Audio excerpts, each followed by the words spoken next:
What is going on, everybody? Welcome back to the Awesome Nerd Show. Today we're looking at the new Hasbro Star Wars Black Series Wave 41. So this is a wave that we had to skip over because it took forever to get to us, but we were finally able to order when Hasbro Pulse had their Pulse days when stuff was on sale. So we got a lot of these figures for a really good deal, and we have pretty much the whole wave here. We did leave off one figure of a Princess Leia because we didn't need it, but we do have the rest of the wave. So in this we have a lot of cool figures. So from The Mandalorian we have the Tython version of Boba Fett, which is pretty cool. So he's in like his more Tusken Raider outfit from the book of Boba Fett. We have Fennec, so of course always great to get her, so I just kind of put these here together. Then back to the Mandalorian, we have Miggs Mayfeld, so Bill Burr's character, and he's in like the tank driver armor as we see him that, so that's cool. And then to the back, we finally have from A New Hope, we've got Pandababa and Dr. Evazan, which is really cool, so get both of those two characters together, their team up there. And then from Rogue One, we have a Jedha Patrol Stormtrooper, so just a Stormtrooper with a pauldron. And then from Return of the Jedi, we have Fortuna, which is really cool. I love the Jabba's related characters. So this is a pretty cool wave overall. I think a lot of good characters, a lot of them I really like, and there's some others I don't care for as much, but either way, they're still good characters to have.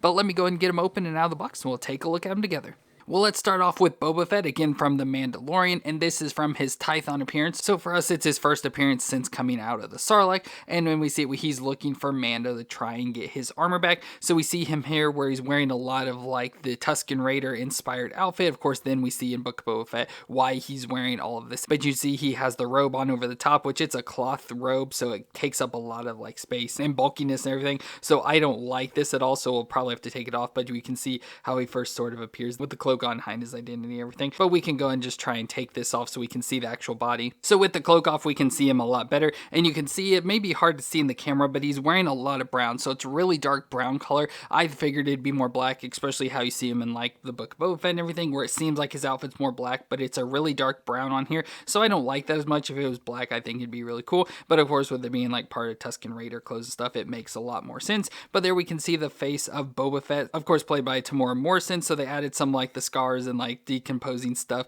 from being in the Sarlacc, so you can see all the whiteness and everything with some like scratches and lines, so that's pretty cool. But then like I said, the all like brown outfit, so he's got the long sleeve, the covering over the top, belt around his waist like a bandolier with a bunch of bullets in it with the strap going up around the back, holster on the side, and then he's got like the baggy pants material again in the all brown with this extra material hanging down in the front. And then we got his boots, so he's got more of like his normal style like Boba Fett boots. So overall I think he looks cool. Oh, he's got some gloves on too, but I like the like maroon color fingers, which is pretty cool. So overall it's a pretty cool looking figure, but it's just a figure I'm not like too interested in. I just kind of got it because of the wave, but overall I think it does kind of carry off that look from Tython, so I think it works pretty well. But let's go and do his movement. So his head can twist all the way around. He can look down that far and up that far, so not too much movement, but obviously he has this collar piece around his neck, so that gets in the way. But then we get the shoulders that come up to 90 and rotate all the way around. We get the single elbow joint that bends to 90 with rotation, as well as the wrist can twist around and flex. This one looks like an up and down flex. He's got an ab crunch twist, I assume down at the waist, so he can crunch forward and crunch back a little.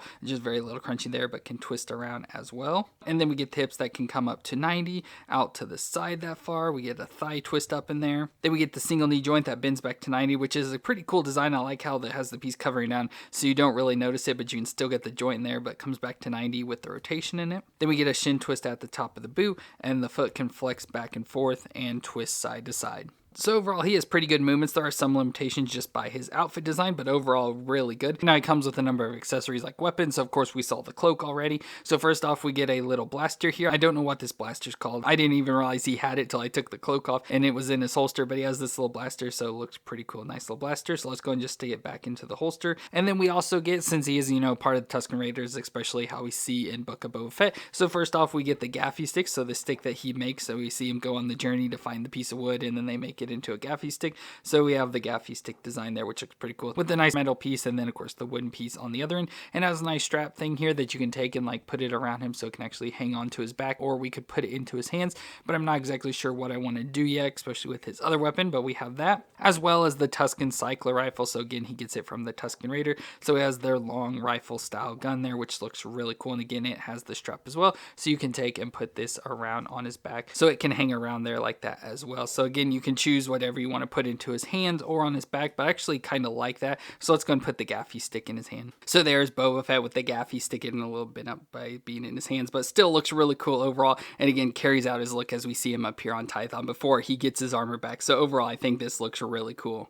And next up we have Fennec from the Book of Boba Fett, and we learn that she's an elite assassin that is very agile and stealthy. She has an outfit and hair inspired by a Fennec fox, so the orange and black colors. And we first see her in The Mandalorian where she's being hunted on Tatooine by Toro Calican, who ends up shooting her. But by the end of the series we see a stranger walking up to her, and in Book of Boba Fett we find out it was Boba Fett, and he takes her to get her modded so her abdomen is all modified, and she survives and becomes the right hand man of Boba Fett. So overall she looks pretty cool here, very nice looking figure overall, especially with the orange and black colors. The face design looks really good, so Mina Wing's face looks really good there. The only issue I have is this mark on the side. I don't know if that's supposed to be like a scratch in the show or if that's just a mistake, but otherwise the face looks really good. Beyond that, just a little shiny, but the hair looks good with the braid designs going down the back into like the bun, and then the hair coming down again with that orange color designs in there, which looks good. And then we get her outfit, so it's mostly all black leather but has some orange details in it hidden around, so they're like on the arms. You got the arm pads there. She's got the piece around her belt. Of course, if we had the midsection we could remove the piece and see her modded piece, but this doesn't do that. Then the skirt piece with some orange and the nice cool designs and textures going on there,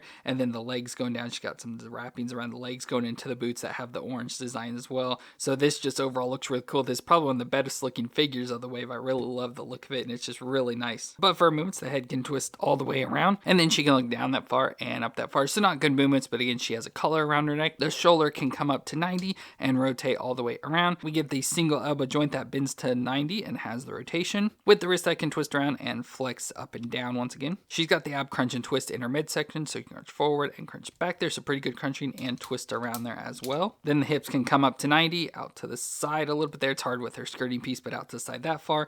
Thigh twist all the way around. A single knee joint that bends back that far, a little bit over 90 with some rotation. And then the foot flexes back and forth and can twist side to side. So once again, a really nice figure, good movements and everything, so no major issues with her. And then she comes with some accessories, so of course we get her helmet. So her helmet's designed again in the orange and black, so it looks really cool, whereas the very just little small section there that she can see through. And you can see it can kind of open up a little bit if you sort of force it there some. So that makes it a little bit better, but this we can just take and slide onto her head. So there it is on her head. It's a little bit difficult with her hair and everything, but there it is. And of course you can't really see, so you have to kind of force it down a little bit to be able to see her eyes in there so she can see out. So that is pretty decent. I think the helmet could be a little bit better, just function a little bit better, but it does bring off her look, but I don't like it nearly as much as without the helmet. And then she comes with her gun of the MK sniper rifle, so it looks very cool. This big, bulky, futuristic sniper rifle looks awesome. Even the strap has some orange on it there, so that obviously you can take and put it around on her, but let's go ahead and just put this into her hand. And there's Fennec with her gun, and that looks really cool overall. Like I said, I wish the helmet worked a little bit better so you could see more of her face, but I think especially without the helmet it looks so much better. So either way, it's a really nice figure. I love the colors and design. They did a really good job on her.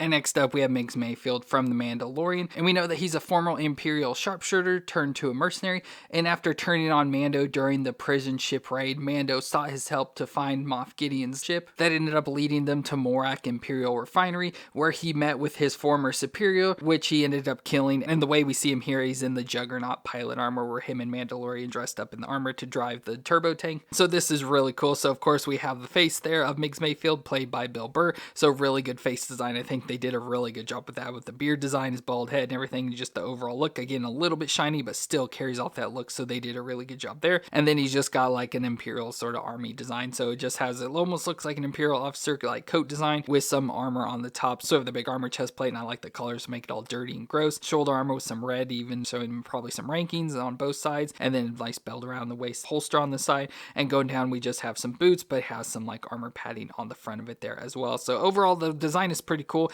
And when we put the helmet on, you could just use this as any old trooper. It doesn't have to be him specifically, but without it, we have the face there that looks really good. So I think that is pretty awesome. But we can do his movements of his head twisting all the way around. It can look down that far and up that far. So not bad movements, but still not that good. Shoulders can come up to 90, rotate all the way around. We get the single elbow joint that bends. It's a little bit stiff, but can bend to 90 there and has the rotation. And it actually looks, by bending, it's kind of like wearing out a piece on the back here, which is really weird. That's a section that's like getting messed up. But the wrist can twist around and flex back and forth. I assume it's an up and down, but hard to move because of the sleeve. And then we get the ab crunch and twist. So he has an ab crunch up in there, so probably up in his midsection somewhere. So crunch forward, crunch back, and twist all the way around. Then we get the hips that can come up. You have to kind of force it. You can get it, up to 90 there, and then out to the side just that far. Thigh twist all the way around.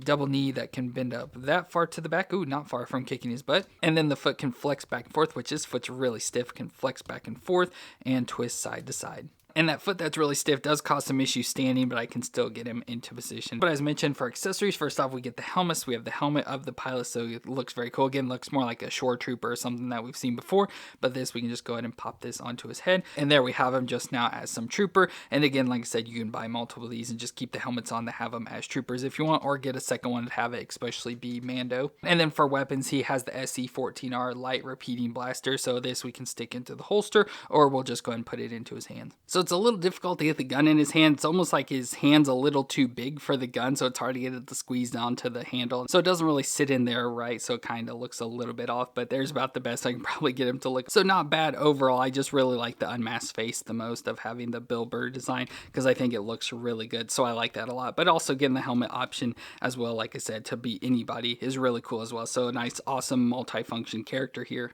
And next up we have Pandababa, which is a male Aqualish, and he's the partner of Dr. Evazan, who smuggles spice for Jabba the Hutt and had his right arm cut off by Obi-Wan during a confrontation in Callum's spaceport cantina. So of course we see him classic from Star Wars A New Hope, where he gets his arm cut off. It'd be cool if you could pop his arm off. I'm sure if you heat it up, you'd probably get his arm popped out. So that'd be pretty cool, but overall looks pretty decent here. So it is an Aqualish, so we get the big like space alien sort of head. So he's got the big eyes and the big bald head. I even like all the little spots and everything on it, but then like all this hair hanging down, so it's almost like a mustache design or whatever there all around his face, and then the two weird like ball things there on the front of his face, which is pretty funny. So very nice looking face design overall. Feels a little bit too big for the body, but of course that's probably just how Star Wars was. But then we see his outfit, so he's pretty much got like a Han Solo body, especially if you see there. So it's with the like whitish cream color shirt underneath, and then the brown pants which have like the stripe that's just not painted in, and then the Imperial style boots. So he looks pretty much just like Han Solo with a coat over the top, and it almost looks like Luke's coat. That's all orange, but just with the rib designs, and then it's all dirty and stuff to have grossness. And then we get his hands, so we have like the actual like finger style hands that have the hair and stuff all over him, because he's known to have, you know, like the flipper hands and then these sort of hands switched between, so they gave him the normal hands in this one. But I do believe if you bought like, I think it was a Comic-Con pack or something, it had the flipper hands. But cool that it has this to work better for guns and everything. So overall, pretty neat character design. Like I like this more than, especially than Dr. Evazan, as we'll see, but I just feel it doesn't feel alienish enough to me. It just looks like a person with a weird mask on or something, but still a nice looking character design here for a figure. But for his movements, we get the head that can twist all the way around, which I know his hair kind of gets in the way and caught in some of the color pieces, so you may have to deal with that, but he can look down that far and up that far, so not much movement there, especially with the head design. But the shoulders can come up to 90, rotate all the way around. We get the single elbow joint that bends to 90 with the rotation, and wrist can twist around and flex up and down for this hand. We have the ab crunch in the middle there, so crunch forward, crunch back, so very little crunching, but can twist all the way around. The hips can come up close to 90, a little bit off there, and out to the side that far. Thigh twist around, which this one's hard because of the holster, so you can only twist so far. Double knee joint that can bend up that far to the back. He can kick his own butt. And then the foot can flex back and forth and twist side to side. So pretty decent movements overall, not too many limitations. But for him, the only other thing we get with him is his gun of a modified DL-21 blaster pistol. So it's just this gun. So that's a nice red handle here, and then this weird wide open thing on the barrel there. So overall looks pretty cool, and again, we can stick it into the holster or put it into his hand. So there we got Ponda with his gun like he's about to threaten Luke, and Obi-Wan's going to chop his hand right off. So pretty cool there to have him, of course, from a classic scene from Star Wars. So very awesome to get him there. And of course, we'll have to have his partner with him. And speaking of, here we have Dr. Cornelius Evazan, a male human from Al-Sakan, which was a cosmetic surgeon that began creative surgery that left victims disfigured until a bounty hunter encounter left his face all scarred up and disfigured, until he was saved from that bounty hunter by Pandababa, which started their team up. So it's cool to get him in the same wave with Pandababa. Of course, our two characters, we saw them in Rogue One together as well. So it's nice to have just this pairing always together. And overall, he looks pretty creepy. He's got that real messed up face, as I said. So his eyes like all whited out, and his face is all torn up and disfigured, and he has almost like a pig style nose on there,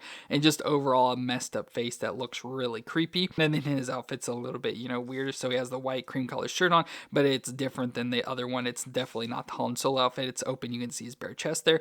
Then he has this leather vest on over the top. It looks like a handmade leather vest, very old and like raggedy looking, belt around the waist, like keeping everything together. Some purplish color pants, maroon color, whatever you call it, with a holster on the thigh, and then some boots that go up-ish in just an all black leather there. So very disfigured and dysfunctional looking guy, almost with outfit. It looks like he's got a hump on his back, but I assume it's just the vest messed up on this figure. But for his movements, get the head that can twist all the way around, and you can look down that far and up that far. It's not too bad. And then you can see he has the additional neck joint, so it moves a little bit more and can twist in there as well. The shoulders can come up over 90. They can go up that far, which is really good, and rotate all the way around. We get the single elbow joint that bends to 90 there with the rotation, and wrist can twist around and flex up and down. We have the ab crunch there right on his chest, so can crunch a little bit back and forth, but with his outfit you don't get much there, and can twist a little side to side as well. The hips can come up that far, so about 45 degrees out to the side there. Thigh twist all the way around. Double knee joint that bends up that far to the back, and then the foot flexes back and forth and can twist side to side. So he has a lot more movement limitations, but still overall not a horrible figure. I definitely don't like him as much as Pandababa. Now for his weapon, he comes with the SE-14C blaster pistol,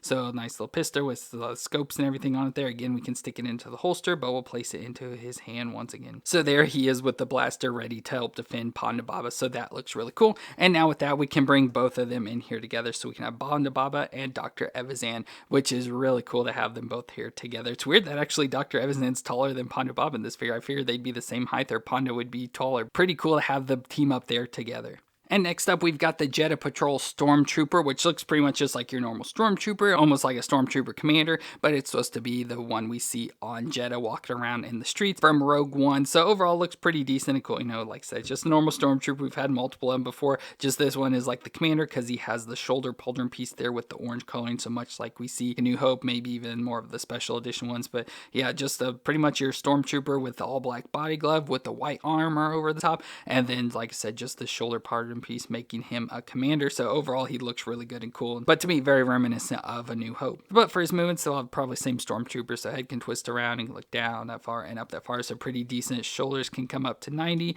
and rotate around within there. And they do have the butterfly style joint there, it's just you don't really get to see it too much. But we get the single elbow joint that bends to 90 with the rotation, and then the wrist can twist around and probably a flex, yeah, up and down. We have the ab crunch right in the middle there, so crunch forward, crunch back, so pretty decent crunching, and twist all the way around. Hips can come up, especially if you twist out a little bit there, to 90 and then out to the side that far. Of course, the thigh twist in there, a single knee joint that bends back to 90 with the rotation, and then the foot can flex back and forth, a little bit stiff, but can flex there and twist side to side. And very similar to Mayfeld with that one foot that's really stiff. It is hard to get him to stand up in a certain position, so you gotta get it placed right with the other foot maybe placed back a little more to get him to stand. But overall, it's just your normal Stormtrooper in that good body design that they have now, so I really like this. Now he comes with a number of accessories for being on Jedha. So first off, we have this backpack piece.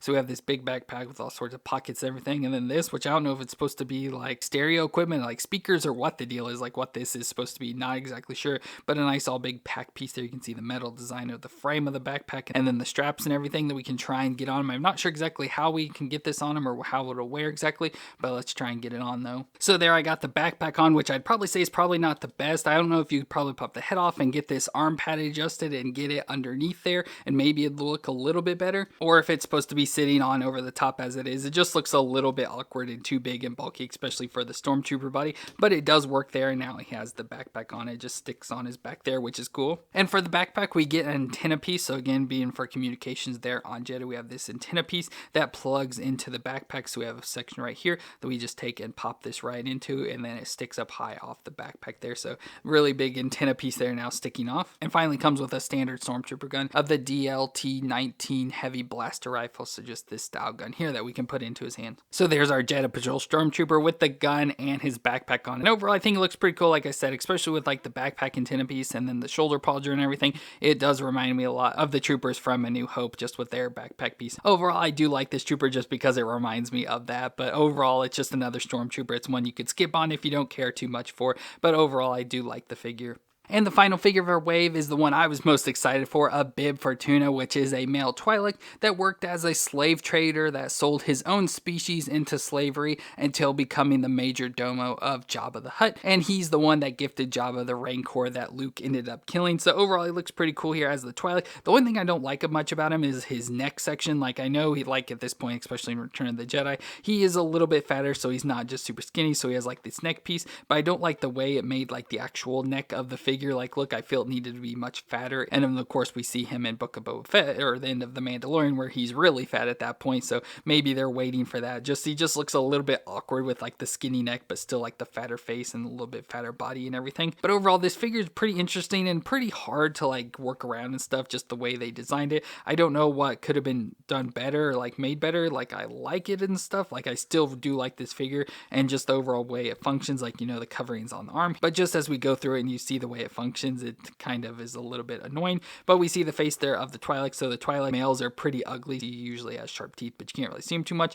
But he has the big protrusions there on his forehead. And then of course he has the two Twi'lek head tails coming down. So this one spins around there and the other one is mostly just wrapped around his head there. So that's cool. And then he's got like this teal color outfit on. So like this teal or blue green, whatever you want to call it. So up there on the upper piece and then down like the skirting material with the brown cloak over the top with some like gray material. So gray in the midsection in there as well. And then his weird looking hands. So he's got these fingers that are really long with some yellow fingernails that are long as well. So just a pretty creepy looking guy overall, and that goes all the way down. You can see his legs under there as well, where it just looks like he's got some normal like pants, like some pinstripe legs or something there with some shoes on them that look almost like dress shoes. So pretty weird character design just overall, but it's a pretty decent figure. So let's go and do the movements. So the head there can twist there side to side and look down that far and up that far. So pretty decent head movements, especially with all the tails and everything. I thought it'd be a lot more, but he does have like the neck joint in there, the lower neck joint, so it allows it to move and everything a little bit more. But then we go to the arms. So the arms can come up if we get them out to the side, but you can start to see here how the robe comes off. And I would say like you could take this upper section off, but then he has this almost like the towel wrapped around, but it's all attached so you can't take it off. So it gets a little bit annoying with that section there. But the shoulders can come up to 90 and of course rotate around within there. We get the single elbow joint that bends to 90 and has the rotation, as well as the wrist can twist around and flex back and forth. And as I said, like the annoying piece is that this then snaps into that hole there. So then you have to try and get it lined up and then snapped back into place, but it doesn't really hold in too well. So it easily moves back out. So then if you just want to move the arms normally, that's how you do it with like the cutout section there. But again, getting this part to stay in is what makes it difficult. But then we can go and just move everything out of the way to see his midsection. So his crunch, so we can crunch back and forth and twist side to side. Again, very difficult with the cloak and everything. But then the legs, we can go and fold like his dress piece up here, and the legs can come of over 45 degrees at least, and then out to the side a little. We have the thigh twist that can twist around, and then the double knee joint that will twist to the front to get to bend, so it can bend all the way up there. So probably wouldn't be too far off from kicking his butt, but ain't gonna get anywhere near this with the dress piece. And then the foot, we have an ankle joint that can twist around in there, and then the actual foot can rock back and forth and twist side to side. So overall, the figure isn't bad, and like I kind of pointed out, I'm kind of surprised how much movement he does actually have, you know, with being all covered up and everything. It's just the outfit design is a little bit annoying just with the pieces that won't pop in and stay in it. But overall, I'm surprised they carried out the design as well as they did. And like I said, the only thing for me is a little bit annoying is the neck there that I wish was a little bit fatter. But overall, he's pretty cool and has decent movements and everything for being so covered up. So I'm actually quite happy with that. Now for him, the only real accessories we have, since it is from Return of the Jedi, is a bunch of cups. So we get 3 different cups here. So we have like this white cup, we have a brown one that's all like a rib design, and then this one that looks almost like a little trash can there with all gray. So we have these different cups that we can put into his hands, and of course use them for other people around Jabba's palace. We can just probably take and just slide into his hand. I don't know how well he'll hold it with like these weird finger designs, but you can just put it into his hand like that. Yeah, he's not holding it too well, but I don't know what you're supposed to do, because I don't know if our hands are messed up or if they're supposed to look like that, especially that hand. This is when you probably get to hold a little bit more, but either way, the hands aren't designed too well to be able to hold the cups, but it's cool that it does come with them to be for Jabba's palace and everything. So overall, I do like this figure. Like I said, just minor things could be changed about to make it better, but overall, I do really like it. Well, that's going to be it for our Star Wars Black Series Wave 41 figures, where we had a lot of good figures in this wave, actually. Some new characters with new molds and everything, so this is a really good wave of new stuff. So, of course, we got the Tython Boba Fett, Fennec Shan, Miggs Mayfeld, Pandababa and Dr. Evazan, Jedha Patrol Stormtrooper, and then Bib Fortuna. So, a lot of good characters there, I think. And overall, some pretty good designs. Like with the humanoid people, they have really good face printings. They did a really good job with the actors. The aliens are pretty cool with their designs. And then, of course, we just have the Stormtrooper with additional new accessories and stuff. But overall, I really like a lot of the characters in this wave, and it's a good wave overall. But let me know what you thought of it down in the comments, and if you enjoyed my review, let me know with a thumbs up. I want to thank y'all for watching. I hope you all stay awesome out there, and I'll see you in our next review.